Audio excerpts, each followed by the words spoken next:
नागपूरमध्ये operation thunder अंतर्गत MD drugs तस्करी विरोधात पोलिसांना मोठं यश मिळालं आहे।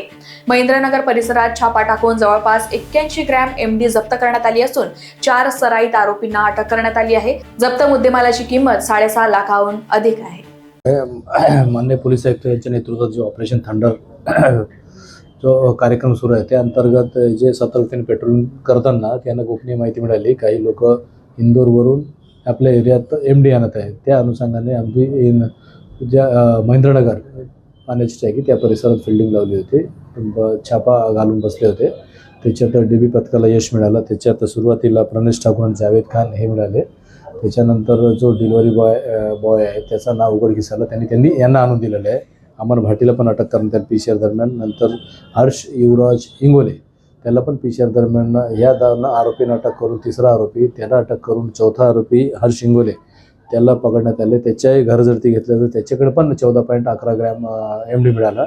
असं टोटल 80.92 ग्रॅम म्हणजे जवळपास 81 ग्रॅम एमडी मिळाला। 6,53,000 असं हे एमडी नेमकं कुठून आणलं याचा तपास जवळपास झालेला आहे। आणि याच्यात आणखी एक आरोपी आहे महत्त्वाचा, तो आरोपी ताब्यात येताच आणखी नेमकं हे कुठं बनवले, कुठून आणले, आणखी काही मोठा खुलासा होण्याची शक्यता आहे।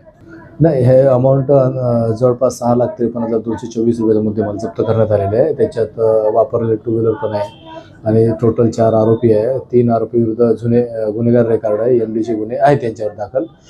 काही 2 शांतीनगरचे आहेत आणि एक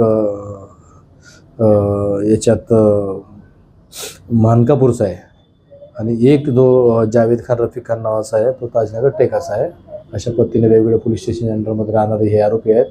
हे आरोपी पूर्व गुन्हेगार असलेले आहेत आणि ही जी कारवाई PSI माझगावकर, DBचे हवालदार पवार, पखान, राठोड, वासुदेव जयपूरकर, अतुल फरताडे, आशिष बावनकर, प्रीती थोरात आणि पद्मा उके ह्यांनी ही केलेली आहे। लोकवाहिनी मीडियासाठी विशाल बांबळेवारची रिपोर्ट, नागपूर।